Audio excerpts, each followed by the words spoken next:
அனைவருக்கும் வணக்கம். இப்போ இந்த வீடியோவில் லைனிங் கிளாத்தை பற்றி சில விஷயங்கள் தெரிஞ்சுக்கலாம் அப்படிங்கிறதுக்காக தான் இந்த வீடியோ போடுறது. ப்ளவுஸுக்கு அளவு எடுத்துட்டு அதுக்கு கால்குலேஷன் பண்ணிட்டு திடீர்னு நடுவில் லைனிங் கிளாத்தை பற்றி எடுக்கிறீங்களே அப்படின்னு பார்க்காதீங்க. லைனிங் கிளாத்தில் தான் அடுத்தது நம்ம மார்க்கே பண்ண போகிறோம். அதனால லைனிங் கிளாத்து மார்க் பண்ணுறதுக்கு முன்னாடி லைனிங் கிளாத்தில் என்னென்ன டைப்ஸ்லாம் இருக்குது, அந்த லைனிங் கிளாத் நம்ம எதுக்கு ப்ளவுஸுக்கு யூஸ் பண்ணுறோம், லைனிங் கிளாத்னா முதல்ல என்ன அப்படிங்கிறதுல இருந்து நிறைய விஷயங்களை நம்ம தெரிஞ்சுக்கிட்டோம்னா தான் அந்த லைனிங் கிளாத்ல நம்ம மார்க் பண்ணும்போது அந்த லைனிங் கிளாத்துக்கு தகுந்த மாதிரி சில மார்க்கிங்ல ஆல்டர்லாம் பண்ண வேண்டியது இருக்கும். நம்ம அதையும் நம்ம செக் பண்ணணும். இப்போ எடுத்த மெஷர்மெண்ட்டுக்கு என்ன மார்க் பண்ணணும் அப்படிங்கிறத நம்ம பார்த்துக்கலாம். ஆனா இந்த மார்க்கிங் பண்றதுக்கு எவ்வளவு துணி வேணும், அந்த துணி எப்படி இருக்குது அப்படிங்கிற சில விஷயங்கள்லாம் நம்ம தெரிஞ்சுக்கிட்டா தான் இந்த மார்க்கிங் அதெல்லாம் நம்ம பண்ண முடியும். அதனால அடுத்த ஸ்டெப்பு அளவு எடுத்தோம், அதை அளவுகளை பத்தி தெரிஞ்சுக்கிட்டோம், பிளவுஸுக்கு அளவு எப்படி எடுக்கணும்னு பார்த்தோம், எடுத்த அளவை பிளவுஸ் கட் பண்றதுக்கு எப்படி கால்குலேஷன் போடுறது அப்படின்னு பார்த்தாச்சு. இப்ப நம்ம பார்க்க போறது லைனிங் கிளாத்னா என்ன, அதனுடைய நன்மைகள் என்ன அப்படிங்கிறத ஒரு 7 பாயிண்ட் அதில் பார்த்துக்கலாம். இப்போ நம்ம முதல்ல பார்க்க போறது ஓரளவுக்கு நமக்கு லைனிங் துணியை பற்றி என்னென்ன நன்மைகள்லாம் இருக்குது, அதை எப்படி பயன்படுத்துறோங்கிற விஷயத்த ஒரு 7 பாயிண்டா நம்ம பார்த்துக்கலாம். அதுல முதல் பாயிண்ட் என்னன்னு பார்த்தீங்கன்னா, ஒரு பிளவுஸுக்கு நம்ம பயன்படுத்துறோம் அப்படின்னோம்னா லைனிங் கிளாத் அந்த பிளவுஸினுடைய கரெக்டான ஒரு வடிவமைப்பை கரெக்டா கொடுக்கக்கூடியது இந்த லைனிங் முக்கியத்துவமா இருக்கும். ஒரு பிளவுஸினுடைய சரியான ஒரு ஃபிட்டிங்கை நமக்கு எடுத்து காட்டுறதே பார்த்தீங்கன்னா லைனிங் பிளவுஸ் தான். அளவு எடுத்ததை கால்குலேஷன் பண்ணிட்டு அது சரியான முறையில் லைனிங் கிளாத்தில் தான் நம்ம ஃபர்ஸ்ட் மார்க் பண்ண போகிறோம். எவ்வளோ அக்யூரேட்டாக மார்க் பண்ணி கட் பண்ணணுமோ அதை லைனிங் கிளாத்தில் நம்ம பண்ணிக்கிறோம். மேலே நம்ம தைக்க போகிற மெயின் கிளாத்தை அதுக்கப்புறம் லைனிங் கிளாத்தில் வச்சுட்டு அதனுடைய அவுட்டரில் நம்ம ஒரு தையல் போட்டுட்டு அது எக்ஸஸாக இருக்கிறதெல்லாம் கட் பண்ணிட்டு அதுக்கு தகுந்ததுக்கு அப்புறம் தான் நம்ம லைனிங் கிளாத்தினுடைய பேஸ் பண்ணி தான் நம்ம தைக்கவே போகிறோம். அந்த லைனிங் கிளாத் உடம்புல பொருத்தமாக அமைப்பாக இருக்கிறதுக்காக தான் மெயினாக நம்ம பயன்படுத்த போகிறோம். லைனிங் கிளாத்தோட முக்கிய வேலையே பார்த்தீங்கன்னா உடம்போட ஒட்டி நமக்கு ஒரு நல்ல ஒரு ஃபினிஷிங்கை காட்டுறது தான் லைனிங் கிளாத்தோட முக்கியமான வேலையே இருக்கு. ரெண்டாவது பார்த்தீங்கன்னா, லைனிங் கிளாத் போடுறதுனால உங்களுக்கு உடல்ல ஏற்படக்கூடிய லேசான அந்த ஈரப்பதம், இல்லாட்டினா வெயில்ல இது மாதிரி வெளிப்பகுதியில நடக்கும்போது, வெயில்ல மற்றது எல்லாத்தையுமே நடக்கும்போது நம்ம உடம்புல வேர்க்கும். வேர்த்தாலும் வேர்க்குனாலுமே உடம்புனுடைய ஒரு ஆடையை போட்டதுக்கு அப்புறம் அந்த உள்பகுதியில பார்த்தீங்கன்னா ஒரு ஈரத்தன்மை இருந்துகிட்டே தான் இருக்கும். அந்த ஈரத்தன்மையை இழுத்து நம்ம பிளவுஸ் மெயின் கிளாத்தில் அது பாதிப்பு வராத அளவுக்கு அந்த பிளவுஸை நமக்கு பொருத்தமா உடம்புல வச்சிட்டு இருக்கிறது பார்த்தீங்கன்னா இந்த லைனிங் கிளாத் தான். அது நம்ம லைனிங் கிளாத்து ஒவ்வொரு துணிக்கு தகுந்த மாதிரி தான் லைனிங் கிளாத் போட போகிறோம். அந்த துணியினுடைய எஃபெக்ட் லைனிங் கிளாத்துக்கு வரும், லைனிங் கிளாத்தோட எஃபெக்ட் உடம்புக்கு வரும். அதனால அந்த மூணையும் உடம்புல இருக்கிற தோல் பகுதியையும் லைனிங் பகுதியும் பிளவுஸுடைய மேல் பகுதி மூணுமே ஒரே மாதிரி ஒரு ஒண்ணுக்கு ஒன்று தொடர்பாக இருக்கிற மாதிரி வச்சுக்கிறதுக்கு தான் இந்த லைனிங்கு. அதே மாதிரி ஈரத்தன்மையை இது மேக்சிமம் உடம்புல இருக்கிற ஈரத்தன்மையை உறிஞ்சி அதை எடுத்துக்கிறனால உங்களுக்கு பிளவுஸினுடைய அந்த சுருக்கம் மற்றது உடம்போட ஒட்டி இருக்கிற மாதிரி ஒரு ஃபீலு, கை காலை அசைக்கும் போது அது அந்த இதெல்லாம் தொந்தரவு இல்லாமல் அது கரெக்டாக பார்த்துக்கிறது இது ஒரு லைனிங்கோட வேலையாக இருக்கும். அடுத்தது பார்த்தீங்கன்னா, நமக்கு மெல்லிசான ஒரு பிளவுஸ், இப்போ பூனம் சேரீ இல்லைன்னா சேரீலேயே வரக்கூடிய நிறைய பிளவுசஸ்லாம் நம்ம போட வேண்டியது இருக்கும். அந்த பிளவுசஸ்லாம் பார்த்தீங்கன்னா நம்ம ஸ்கின்னு, நம்மளோட தோல் பகுதியில் வெளியில தெரியக்கூடிய அளவுக்கு அது இருக்கும். ஒரு சில டிசைன்ஸ் பொறுத்த வரைக்கும் கவர் ஆகிக்கும். ஆனால் அந்த டிரான்ஸ்பரண்டாக இருக்கக்கூடிய நிறைய இதெல்லாம் இருக்கு. அது இல்லாமல் நம்ம பிளைனாக போடக்கூடிய ஒயிட் கலர் பிளவுஸாக இருந்தாலும் சரி, கருப்பு கலர் பிளவுஸாக இருந்தாலும் சரி, இது மாதிரி டார்க் கலராக இருக்கிறது எல்லாமே பார்த்தீங்கன்னா ஒவ்வொரு இடத்துக்கு தகுந்த மாதிரி அதனுடைய டிரான்ஸ்பரண்டிங் மாறும். இப்போ குறிப்பாக சொல்லணும்னா, இப்போ ஒரு வெள்ளை கலர் பிளவுஸ் போட்டிருக்கோம் அப்படின்னோம்னா அது வெயிலில் இருக்கிற வரைக்கும் நமக்கு அந்த டிரான்ஸ்பரண்ட் தெரியாது. அதுவே ஒரு ஈரமாயிடுச்சு, மழையில நினைஞ்சிட்டோம் அப்படின்னோம்னா நம்ம ஸ்கின் அப்படியே வெளியில எடுத்து காட்டும் அந்த வெள்ளை கலர் துணி. அந்த இடத்துலையுமே உள்ள நமக்கு ஒயிட் கலர்ல ஒரு லைனிங் கிளாத் வச்சிருந்தோம் அப்படின்னோம்னா நம்மளோட ஸ்கின் வெளியே தெரியாம அந்த இடத்துல பாதுகாத்துக்கும். அதே மாதிரி கருப்பு கலர் துணி பிளவுஸ் போட்டிருக்கிறீங்க அப்படின்னா லைனிங் இல்லாம போட்டோம் அப்படின்னோம்னா நம்ம இருட்டுலையோ மழையிலையோ நினையும் போது அந்த கருப்பு கலர் துணியினால எந்த விதமான ஸ்கின்னு தெரியறது பண்றதெல்லாம் எதுவுமே இருக்காது. அதுவே வந்து நீங்க வெயில்ல போனீங்க அப்படின்னா உள்ள ஸ்கின் வந்து வெளியில அப்படியே பளிச்சுன்னு தெரியும். நல்லா சிகப்பா இருக்கிறாங்க பண்றாங்க அப்படின்னா அந்த ஸ்கின் வந்து பாத்தீங்கன்னா உங்களுக்கு வெயில்ல போகும்போது கருப்பு கலர் ப்ளவுஸ்ல ரொம்ப டிரான்ஸ்பரண்டா தெரியும். அதுதான் அந்த கருப்பு கலர்னுடைய இது. அதுவே ஒரு நிழல்ல இருக்கும்போது பாத்தீங்கன்னா அந்த உள்ள ஸ்கின் வந்து நமக்கு தெரியாது. அந்த மாதிரி நேரத்துலயுமே நமக்கு இப்போ ஒரு கருப்பு கலர் லைனிங் வச்சு நம்ம இந்த ப்ளவுஸ் போட்டோம் அப்படின்னோம்னா டார்க் கலர் எதுவாக இருந்தாலும் சரி, நான் சொல்றது ஒரு ஒரு உதாரணத்துக்காக சொல்றது, அந்த கருப்பு கலர் இருக்கு ப்ளவுஸ் அப்படின்னா அதுக்கும் கருப்பு கலர்ல ஒரு லைனிங் கிளாத் போட்டோம் அப்படின்னா அந்த டிரான்ஸ்பரண்ட் ஸ்கின்னு வந்து வெளியில தெரியாம பாதுகாக்கிறதுக்குமே அந்த லைனிங் கிளாத் வந்து பயன்படும் அது. அதே மாதிரி நம்ம உடம்புலயும் வந்து வெயிலினுடைய இது வந்து டைரக்டா இப்போ ஏன்னா சாரீஸ் மற்ற இது எல்லாமே 2-3 மடிப்பு வச்சு நம்ம கட்டிக்குவோம். ஆனா பிளவுஸ் வந்து சிங்கிள் ஒரே துணியில தான் இருக்கும். அது நேரடியான வெளிச்சத்தை வந்து நமக்கு உடம்புக்குள்ள செலுத்தும். அதை வந்து நம்ம பாதுகாக்கிறதுக்குமே பார்த்தீங்கன்னா லைனிங் கிளாத் இருந்துச்சு அப்படின்னா அந்த பிளவுஸ் வந்து நம்ம உடம்பையும் தோல் பகுதியுமே நம்ம பாதுகாப்பாக பார்த்துக்கலாம். 4வது பார்த்தீங்கன்னா நம்ம ஒரே மாதிரி கலர்ல நம்ம பிளவுஸ் போட போறது கிடையாது. நிறைய கலர்ல போடுவோம். புடவைக்கு மேட்சிங்கான கலர்ல தான் நம்ம பிளவுஸ் போடுவோம். ஒவ்வொரு புடவையினுடைய திக்னஸும் பார்த்தீங்கன்னா ஒவ்வொரு விதமா இருக்கும். ஒவ்வொரு சேரீக்கும் வர டிசைன்ஸ் ஒரே கலர்ல வராது. அதுல பல கலர் பார்டர்ல இருந்து உடம்பு கலரு, கை கலர், கையில் மட்டும் தனி கலரா இருக்கும். இடுப்பு பகுதிக்கு பின்பகுதி மற்றது எல்லாமே ஒரு கலரா இருக்கும். முன்பகுதியில வேற மாதிரி ஒரு கலர் இருக்கும். ஒரு சில பிளவுஸினுடைய பூ டிசைன்லாம் பார்த்தீங்கன்னா 2-3 கலர்லாம் கூட மேட்சிங்கே வரும். இது வந்து டைரக்டா நமக்கு லைனிங் இல்லாம போடும்போது ஸ்கின்னுடைய கலர்வால அது வைக்கும்போது அந்த ஒரிஜினல் இப்போ ஒரு எல்லோ கலர் இருக்குதுன்னா அந்த எல்லோ கலர் டைரக்டா எல்லோ கலர் நமக்கு வரவே வராது. சாரி வந்து பாத்தீங்கன்னா ஒண்ணு மேல ஒண்ணு மடிப்பு மற்ற இதெல்லாம் வரும்போது அந்த எல்லோ கலர் ஒரு கலர் நல்லா பளிச்சுன்னு நல்லா தெரியும். ஆனா பிளவுஸ்ல வந்து சிங்கிள் லேயரா போடும்போது அந்த ஸ்கின்ல போட்டு அதனுடைய எல்லோ கலர் பாத்தீங்கன்னா இந்த புடவையில இருக்கிற எல்லோவுக்கும் பிளவுஸ்ல இருக்கிற எல்லோவுக்கும் மாறுபடும். அதனால நமக்கு டோட்டலாவே பிளவுஸுக்கு வந்து பாத்தீங்கன்னா லைனிங் வந்து இந்த எல்லா கலருக்கும் அதிகப்படியான என்ன கலர் இருக்குதோ அதுக்கு தகுந்த மாதிரி ஒரு மைல்டான கலரை அந்த பிளவுஸுக்கு தேர்ந்தெடுத்து அதுக்கு லைனிங் கிளாத் போட்டோம் அப்படின்னோம்னா அந்த கலரை வந்து கரெக்டா எடுத்து காட்டும். புடவையில என்ன கலர் இருக்கோ அதே கலரு பிளவுஸ்லயும் நமக்கு தெரியும்.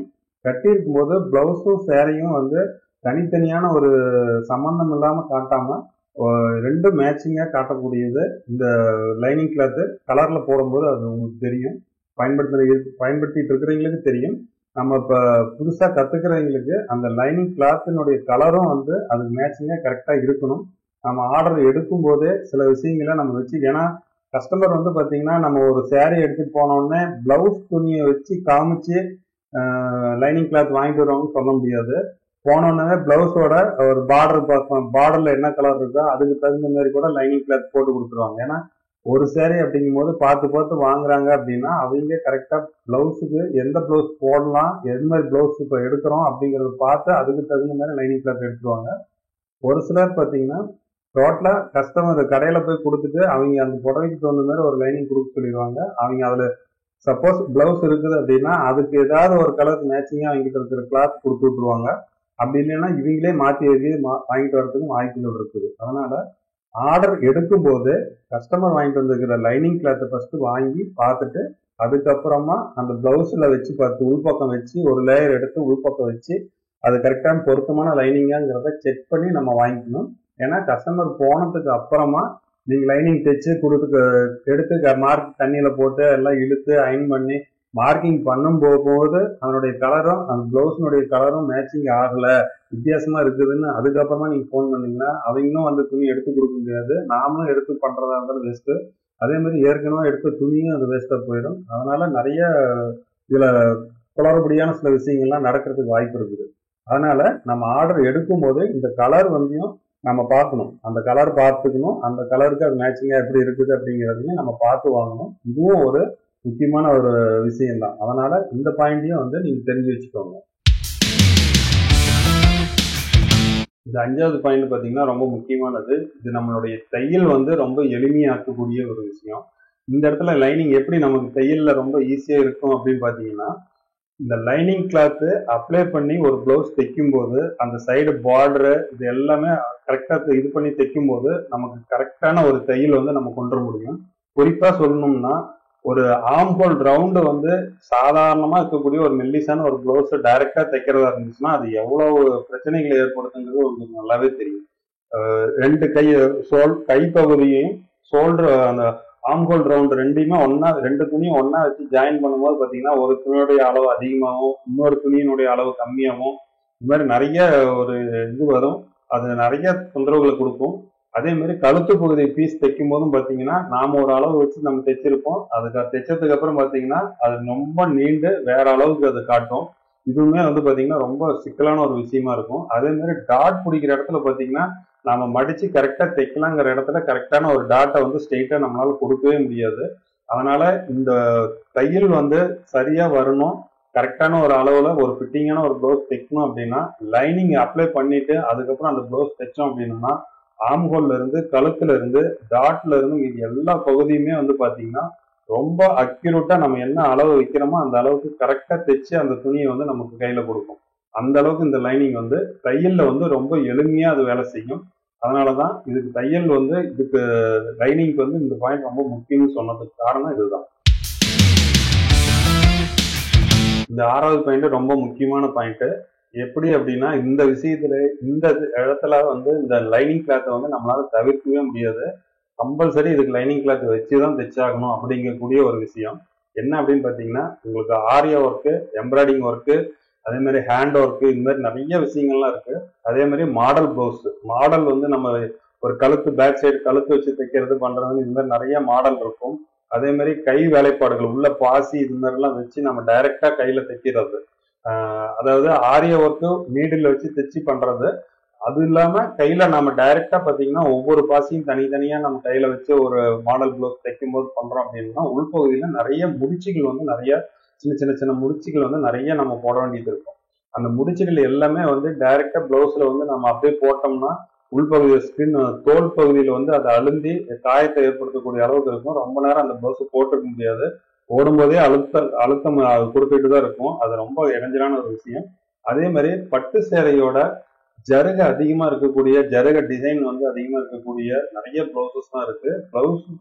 பிளவுஸ் ஃபுல்லாவுமே ஜருக இருக்கக்கூடிய சில விஷயங்களும் இருக்கு. அதுல பாத்தீங்கன்னா உள்பக்கம் இருக்கிற ஜருக வந்து பாத்தீங்கன்னா ரொம்ப லூஸா லென்த்தியா இருக்கிற மாதிரி ரொம்ப ஃப்ரீயா உள்ள இருக்கிற மாதிரியே ஜருகையா இருக்கக்கூடிய நிறைய பிளவுசஸ் தான் இருக்குது. அதெல்லாம் வந்து தைக்கிறது வந்து ரொம்ப கஷ்டம். அதே மாதிரி மிஷின் எம்ப்ராய்டிங் போட்ட மாதிரி பிளவுஸ் ஃபுல்லா எம்ப்ராய்டிங் போட்ட மாதிரி கிளாத்தஸ் எல்லாம் நம்ம நிறைய டிசைன் வாங்குவோம். அதெல்லாம் பாத்தீங்கன்னா உங்களுக்கு ஃபுல் அண்ட் ஃபுல் பாத்தீங்கன்னா உள்ள எல்லாமே பிசுறு நூல், எக்ஸ்ட்ரா நூல், முடிச்சு மற்றது இது எல்லாமே உள்ள நிறைய கஜ கஜ கஜன்னு ஒரு மாதிரி இருக்கும். ஒரு சிலதுல பாத்தீங்கன்னா உள்பக்கம் மெல்லிசான ஒரு நான் ஓவன் கிளாத் மாதிரி ஒரு மெல்லிசான ஒரு லேயரு அந்த கேன்வாஸ்லயே ரொம்ப மெல்லிசான ஒரு பகுதி வச்சு எம்ப்ராய்டிங் ஒர்க் போட்டிருப்பாங்க. அது வந்து நம்ம எடுக்காம தான் தைச்சு ஆகணும். அந்த இதுமே பாத்தீங்கன்னா உடம்பு ரொம்ப அழுத்தி ஒரு மாதிரி தொந்தரவு கொடுக்கும். அதனால இந்த மாதிரி பிளவுஸ் வகைகளுக்கு எல்லாமே பாத்தீங்கன்னா லைனிங் வந்து கம்பல்சரி வச்சு தைச்சுதான் ஆகணும். சின்ன சின்ன மாடல்ஸ் உள்ள தைக்கும் போது நம்ம தைச்சிருவோம். அது எல்லாமே ஒட்டுக்கா நம்ம கவர் பண்றதா இருந்துச்சு அப்படின்னா கழுத்து முதுகு பகுதியில நம்ம ஒரே லேயரை லைனிங் கிளாத் வச்சு மறைச்சா மட்டும்தான் அதை மறைக்க முடியும். அதனால இந்த இடத்துல வந்து லைனிங் வந்து நம்ம தவிர்க்க முடியாத ஒண்ணு சொன்னதுக்கு காரணம் உங்களுக்கு புரிஞ்சிருக்கும். அதனால இந்த மாதிரி பிளவுஸுக்கு எல்லாத்துக்குமே வந்து லைனிங் வச்சுதான் தைக்கணும் அப்படிங்கிறத நீங்க மனசுல பதிய வச்சுக்கோங்க. அடுத்தது பாத்தீங்கன்னா இப்ப இது 7வது பாயிண்ட். இந்த பாயிண்ட்டுமே வந்து பாத்தீங்கன்னா நமக்கு தைக்கிறவங்களுக்கோ பண்றவங்களுக்கோ எந்த தொந்தரவுமே கிடையாது. ஆனா இது வந்து கஸ்டமர் பாதிக்கக்கூடிய ஒரு விஷயம். இந்த இடத்துல அந்த லைனிங்கை வந்து அவங்களுக்கு நாம வந்து போட்டு தேய்ங்க அப்படின்னு சொல்லக்கூடிய விஷயத்த வந்து இந்த இடத்துல நமக்கு இது உணர்த்தும். எப்படி அப்படின்னு பாருங்க. ஒரு பிளவுஸ் அவங்க கொண்டு வந்து கஸ்டமர் கொடுக்குறாங்க. ஆனா அந்த பிளவுஸ் நீங்க வாங்கினதுக்கு அப்புறமா கையில வச்சு பார்க்கும் போதே உங்களுக்கு தெரியும். ஏன்னா பல கஸ்டமரை நீங்க பாக்குறதுனாலையும் நிறைய துணிகளை நீங்க பயன்படுத்துறதுனாலையும் ஒவ்வொரு துணியினுடைய கம்ப்ளைண்ட் என்னங்கிறது உங்களுக்கு வரனாலையும் உங்களால ஒரு துணியை வந்து பிளவுஸ்னுடைய துணி அத தன்மைகளை வந்து நான் தனியா சொல்லிடுறேன். இந்த லைனிங் பேஸ் பண்ணி பாத்தீங்கன்னா நிறைய துணிகளை பத்தி உங்களுக்கு நிறைய விஷயங்கள் இதுல தெரிஞ்சுக்க முடியும். அப்படிங்கும் போது ஒரு துணி கையில எடுக்கும் போதே உங்களுக்கு தெரியும் இந்த துணியை ரொம்ப நேரம் போட்டிருந்தா சூடா இருக்குமா இல்ல நார்மலா இருக்குமா இல்ல குளிர்ச்சியா இருக்குமா அப்படிங்கிறது உங்களுக்கு நல்லாவே தெரியும். அந்த ஒரு சில துணிகளை பார்த்தாவே தெரியும். ஒரு சில துணிகள் வந்து காத்து கூட போக முடியாத அளவுக்கு ரொம்ப அப்படியே லெதர் துணி மாதிரியே எல்லாம் இருக்கும். மெல்லிசா இருக்கும், ஆனா காத்தே போகாம உடம்பு போட்டோம்னாக்க ஒரே சூடா துணி வந்து ரொம்ப உடம்போட ஒட்டி ஒரு மாதிரி இருக்கிற மாதிரிலாம் இருக்கும். இது வந்து ஹீட்டு கூலிங் இது எல்லாத்தையுமே பண்ணக்கூடிய அளவுக்கு துணிகள்லாம் இருக்கும். அதுக்கு வந்து லைனிங் போடணும் போடக்கூடாதுங்கிறத நம்ம கஸ்டமர்கிட்ட சொல்லணும் அப்படின்னோம்னா இந்த துணியை பத்தி நம்ம தெரிஞ்சு அதை சொல்லணும். இந்த இந்த துணி வந்து டைரக்டா நம்ம போட்டோம் அப்படின்னோம்னா உடம்பு ஹீட்டு மற்ற ஸ்கின்னை பாதிக்கக்கூடிய அளவுக்கு இது இருக்கும், அதனால இதுக்கு நம்ம லைனிங் போடணும் அப்படிங்கிறதையும் நம்ம சொல்லணும்.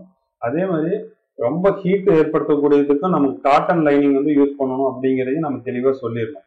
ஏன்னா இது ரொம்ப முக்கியமான விஷயம். இது வந்து ஒரு அவங்களுக்கு டிஸ்டர்பன்ஸாவோ இரிட்டேட்டிங்கோ ஒரு மாதிரி இருந்துச்சு அப்படின்னாவே அந்த பிளவுஸ் வந்து அவங்க அதை எப்படி சொல்றதுன்னே தெரியாம அந்த பிளவுஸ் என்னால போட்டே இருக்க முடியல, ஒரு மாதிரி டைட்டா ஒரு மாதிரி இருக்குது அப்படிங்கிற மாதிரி இறுக்கமா இருக்குதுன்னு தான் சொல்லுவாங்களே ஒழிய அது நம்ம தைச்ச ஃபால்ட்டுங்கிற மாதிரி ஃபீல் பண்றக்கூடிய கஸ்டமர்ஸ் எல்லாம் இருக்கிறாங்க.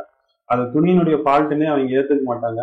நம்ம தைச்சது சரியில்லாதனாலதான் அப்படி இருக்குது, அப்படி இல்லைன்னா நீங்க அதுக்கு தகுந்த மாதிரி தைச்சிருக்கணும் அப்படிங்கிற மாதிரி ஒரு கட்டாயத்தை நம்ம நெருக்கிடுவாங்க. அதனால அந்த துணியை நம்ம கையில வாங்கும் போதே கஸ்டமர்கிட்ட ஆர்டர் எடுக்கும் போதே இந்த ப்ராப்ளத்தெல்லாம் சொல்லி அவங்களுக்கு அதுக்கு தகுந்த மாதிரி துணி, அதாவது வாயில் துணி வாங்கியிருந்தாங்கன்னா அதுக்கு வேண்டாங்க, இதுக்கு காட்டன் லைனிங் போட்டுக்கலாங்க அப்படிங்கிற மாதிரி சில ஐடியாஸ்லாம் நம்ம கொடுத்து அதை மாற்றணும். அப்போதான் வந்து அதை தைச்சிட்டு போய் அவங்க நல்ல முறையில் போட்டிருக்கும் போது தான் நமக்கு மீண்டும் அடுத்த பிளவுஸை வந்து எந்த விதமான கோளாறும் சொல்லாம நம்ம கிட்ட கொடுப்பாங்க. கஸ்டமரையும் நம்ம திருப்திப்படுத்தணும் அப்படிங்கிற ஒரு சில விஷயங்கள் இருக்குது. இது பல விஷயத்துல இது வந்து நமக்கு யூஸ்ஃபுல்லா இருக்கும். அதனால இந்த லைனிங் பத்தி சொல்லும் போது இதுவும் நான் சொல்லிடுறேன். ஒரு சில பிளவுஸ் துணியெல்லாம் பார்த்தீங்கன்னா உங்களுக்கு அதை போட்டிருந்தோம்னா இந்த தோலே பார்த்தீங்கன்னா கருப்பாகக்கூடிய அளவுக்குலாம் அறுத்துரும். அந்த கழுத்து பகுதியிலையோ இல்லாட்டினா ஆம்காலினுடைய அடிப்பகுதியில் அந்த உராய்வு ஏற்பட்டுச்சுன்னா அந்த அந்த இடமே கருப்பா மாறிடும். இடுப்பு பகுதியுமே பார்த்தீங்கன்னா ஒரு சிலருக்குலாம் தடிச்சு சிகப்பு கலர்ல ஒரு லைன் உழுவுற அளவுக்கு அந்த துணி வந்து இருக்கும். அந்த மாதிரி துணிக்கெல்லாம் வந்து ரொம்ப மிருதுவா இருக்கக்கூடிய ஃபுல் காட்டன் இருக்கக்கூடிய 100% காட்டன் லைனிங் கிளாத் எல்லாம் இருக்குது. பிளவுஸ் ரேட்டை விட அது அதிகமா இருந்தாலும் பரவாயில்ல, அதை வாங்கி அவங்கள பயன்படுத்த சொல்லுங்க. ஏன்னா இந்த பிளவுஸ் வந்து அவங்களுக்கு அது ரொம்ப தொந்தரவு கொடுக்கும். ரொம்ப நேரம் போற பிளவுஸா இருந்துச்சுன்னா அது ரொம்ப கஷ்டமான ஒரு இதா போயிடும். கொஞ்ச நேரம் போறதா இருந்தாலுமே ஒரு ஃபங்க்ஷனுக்கோ இல்லாட்டா ஒரு போட்டோ ஷூட்டுக்கோ அவங்க போடுவாங்க. அந்த கொஞ்ச நேரம்னா அந்த டிஸ்டர்பன்ஸ் வந்து அவங்களை ரொம்ப தொந்தரவு இதாக தான் இருக்கும். அதனால அந்த விஷயம் அதுல இருக்குது அப்படிங்கிறத நீங்க மென்ஷன் பண்ணிடுங்க. அதுக்கப்புறம் அந்த அந்த மாதிரி தொந்தரவையும் தாங்கி அவங்க போட்டுக்கலாமா வேணாமாங்கிறது அது கஸ்டமரோட வாய்ப்பு. அவங்க அதை வந்து ஏத்துக்கிட்டு அதை போட்டுக்குவேன் பிரச்சனை இல்லை அப்படிங்கறது அவங்களோட இது. ஆனா அவங்களோட நாலேஜுக்கு நம்ம இதை வந்து சொல்லி வச்சிடணும். ஏன்னா ஒரு துணி நம்ம ஆர்டர் எடுக்கும் போதே நமக்கு இந்த துணிகள் பத்தி எல்லாம் சில விஷயங்கள்லாம் கஸ்டமரோட ஷேர் பண்ணிக்கணும். அப்போதான் இந்த டைம் அவங்க அதை ஓகே சொல்லி ஏதாவது ஒரு காரணத்துக்காகவோ ஃபைனான்சியலோ இல்லைன்னா மற்ற மறுபடியும் போய் எடுக்கிறதுக்கு செலவு போட்டுக்கிட்டோ இந்த தடவை அட்ஜஸ்ட் பண்ணிக்குவாங்க. நெக்ஸ்ட் டைம் எடுக்கும்போது இதை கவனத்தில் வச்சு அவங்க நல்ல முறையில் எடுக்கிறதுக்கு அது வாய்ப்பாக இருக்கும். அதனால சொல்ல வேண்டிய விஷயங்களை கஸ்டமர்கிட்ட சொல்ல வேண்டியது சொல்லிடணும். அது நமக்கும் நல்லது, கஸ்டமருக்கும் நல்லது.